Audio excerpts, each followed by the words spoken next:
What's up, everybody? Benton Blakeman here for the Hand History Lounge. Today I'm going to record a few tables playing a little bit higher stakes than I normally play for my videos. Normally we do the 9-handed tables to kind of mimic casino play.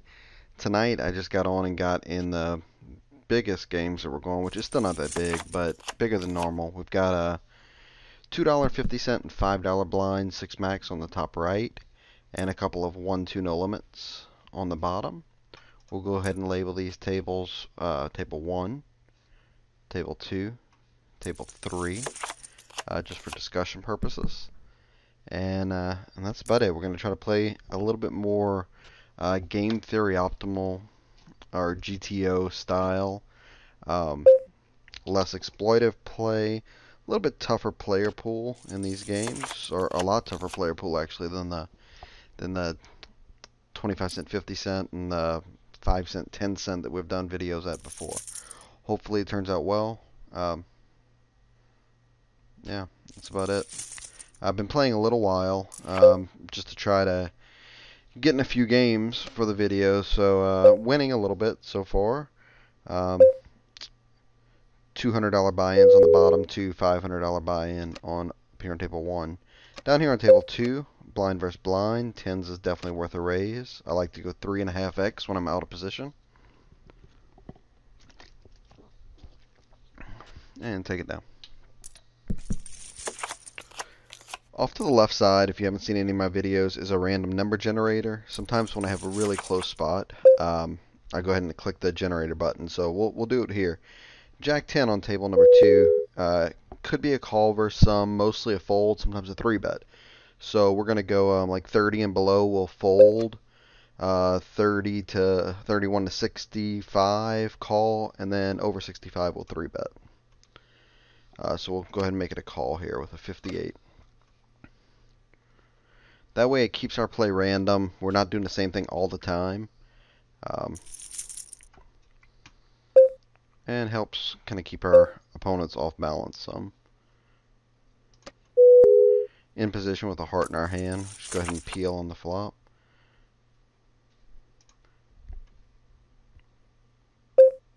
He's going to have a lot of hands where he bets once and shuts down the turn, and we can go ahead and float and just win.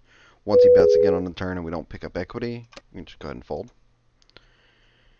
Over on table 3, cutoff raise. We're in the big blind with the suited king. We go for the call. Flop a flush draw. We're going to have a whole lot more 3s in our range than he will, so this is definitely a spot where we can just go ahead and check raise flop.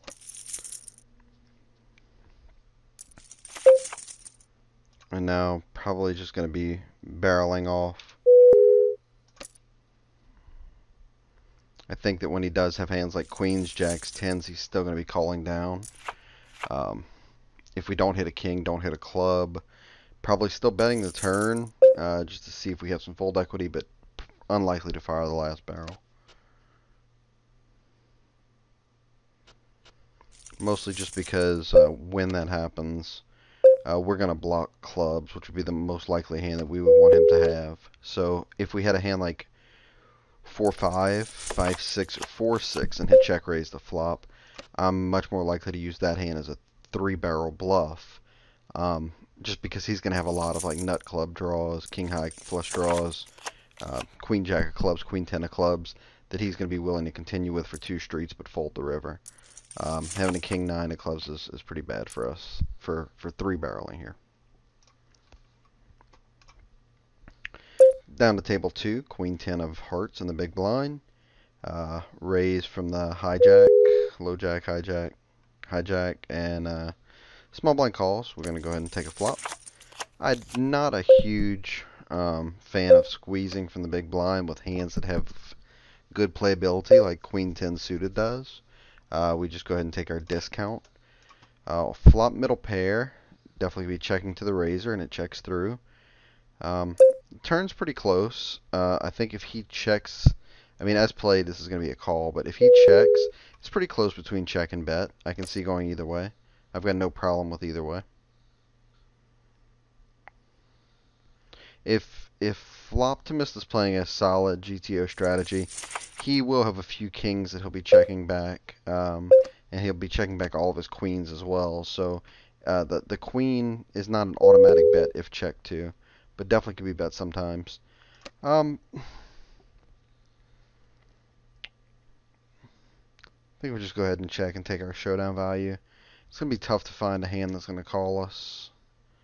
I mean, he could hero call a pair, just hoping that we have a draw, but...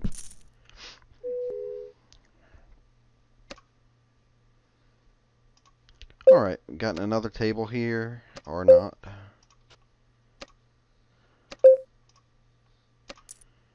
Great software, WSOP. Pretty... Sorry.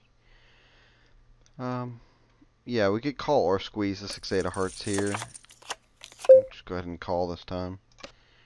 Mostly just because we kind of got flustered with finally getting in a game and then them telling us that the seat was taken. King 10 off. A lot of people I would see call here. This hand doesn't play that well, especially in a raised pot, unless you're the raiser. I'm going to be folding King 10 off suit, especially to a decent reg.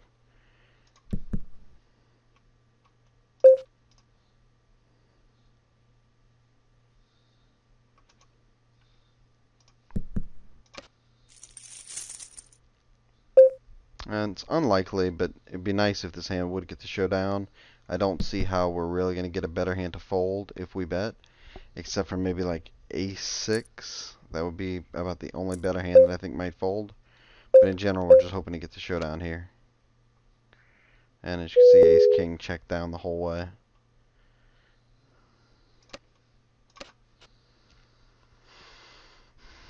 The Catman's been kind of the fishier of the players, so I think that even versus a little over 3x, I'm going to be calling, looking to set mine, assuming he's going to be coming along for the ride. And works out well. The plan, the execution, not so much. Flop was not with us that time, but we were able to get in there and get a good price.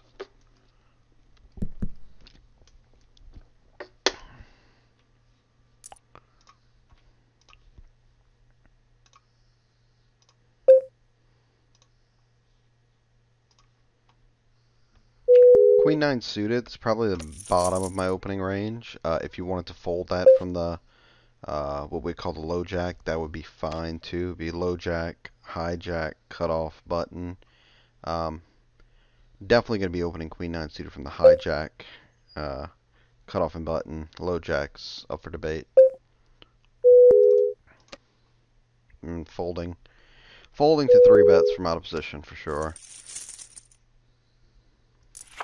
Pretty solid flop open here at table 1, and I'm definitely going to start off with a bet. 2/3 pot seems about right.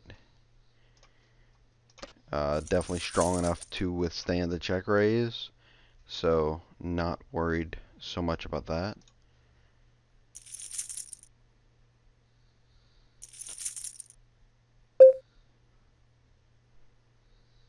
As predicted, check raise incoming. So we could call, we could re-raise. I'm not excited about getting in with 8 high here. If I were out of position, I would be much more likely to want to re-raise. But in position, I think I can just call all day because there's not many turn cards, which will force me to fold. This is definitely not one of the better ones. 6 or 7 would definitely be much worse, but still, I think we have a lot of equity here, so we'll just go ahead and peel the river.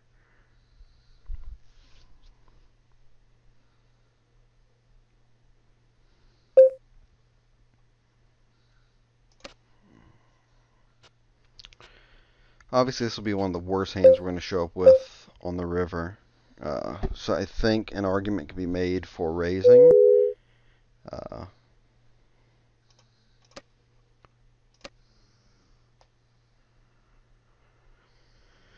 We block 8-9. We block 10-8. We block 5-8. I think it's worth a raise.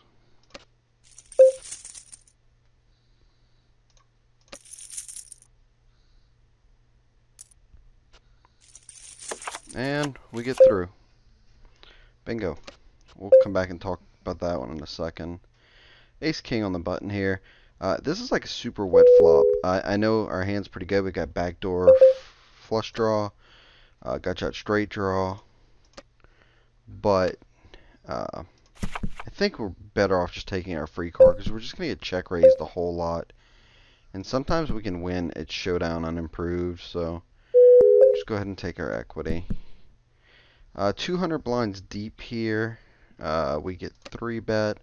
I'm okay sometimes taking a more passive route right in the middle. That doesn't help me much, but we'll go ahead and go passive on it. Definitely 4-betting, perfectly fine option. Probably the more likely candidate. But I think calling and under-repping is fine too, with the plans on just check calling almost every flop.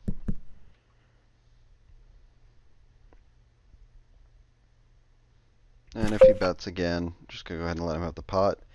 My hand's just strong enough to try to get the showdown here, which is the plan. And the plan works. We win. Let's see what he had. He had the ace and the queen. So not sure what would have happened if we 4-bet. I'm gonna guess that he's gonna continue. If he does continue, it's gonna be pretty tough for us out of position to get to showdown unless he's willing to just check it down. So yeah, that might have worked well for us. Let's hop back to the 8-4 hand. I'm actually going to just sit out for a second here, and we'll talk about that hand. So with the 8-4 hand, I min raise the button, and obviously get a great flop, straight draw and a flush draw. Expect to get check raised a whole lot on this flop, which is what happens. The reason is, in general, his range is going to be perceived that this flop will hit his range a whole lot more than it'll hit mine. It's not actually true, because if I'm min raising 8-4 suited on the button, I'm min raising a ton of hands. 7-4 suited, 7-3 suited, 6-9 suited, 6-7 off, 7-5 suited. I think you see where I'm going with it. A lot of those hands are not strong enough to be betting the flop. So if he's a good GTO style player, he'll realize that on this board, my value bets are going to be like sets of 7, sets of 6s, 7-6 suited and off, and then pairs bigger than 7s, and maybe a few of the 7s, Ace-7, King-7 suited, Queen-7 suited. So he can kind of just check raise just to, I hate to say see where I'm at, because that's not the right word, but he can just check raise to kind of take the lead in the hand and gauge my strength level maybe. Which is fine, but I don't mind betting and calling there.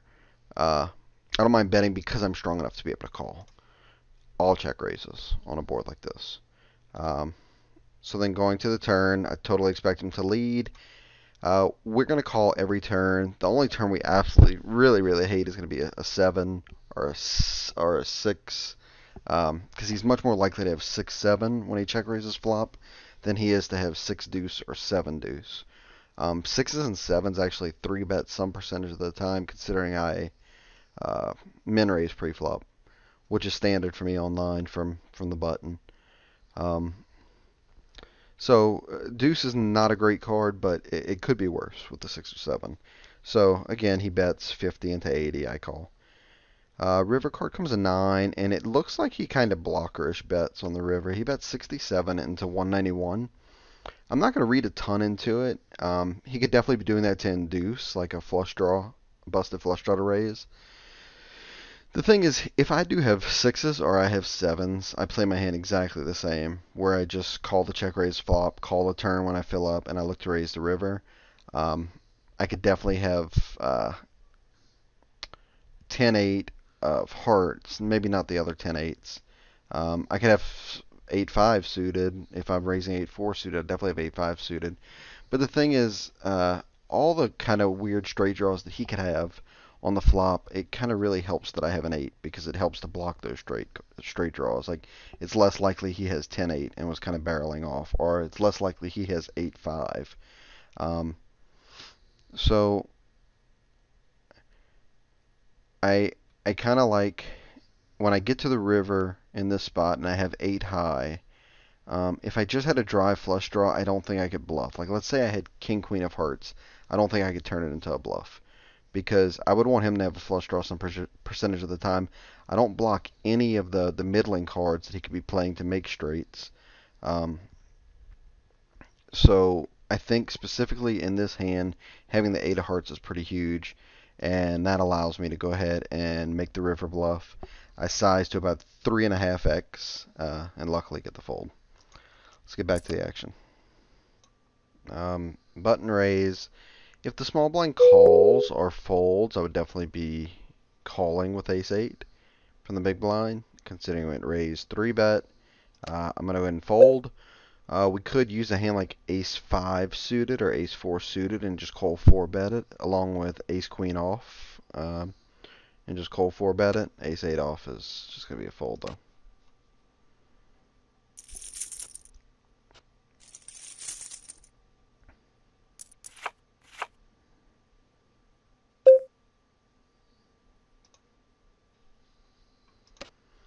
But anyway, it looks like we're going to have trouble getting into any of the other games. So we're going to go ahead and finish off this lap and call it a video. That way we don't run too long. We're coming on 20 minutes, and we had a couple cool spots, a few things to talk about.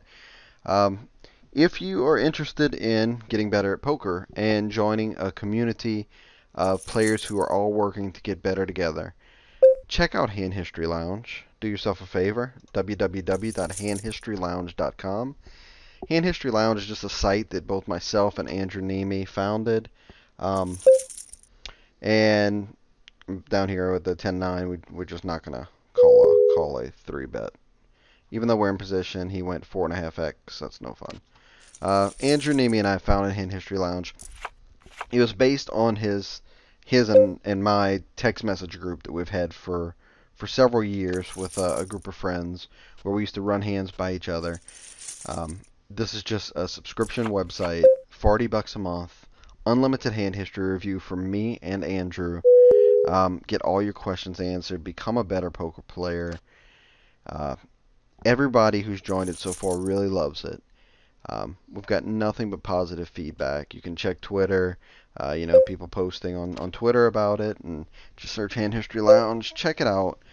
I promise you guys will like it. Andrew posts some hands on there sometimes that don't make his vlogs. I post some hands from my live 5-10 and 2-5 no limit sessions here in Vegas. I post some special videos just like this one that are just for the Hand History Lounge members. So check it out. See what you think. Come join us. Come join in the fun. Get better at poker. That's it, guys. We're going to call it a video. Take care. See you on the next episode of Calling Out. See you here on my channel. Later.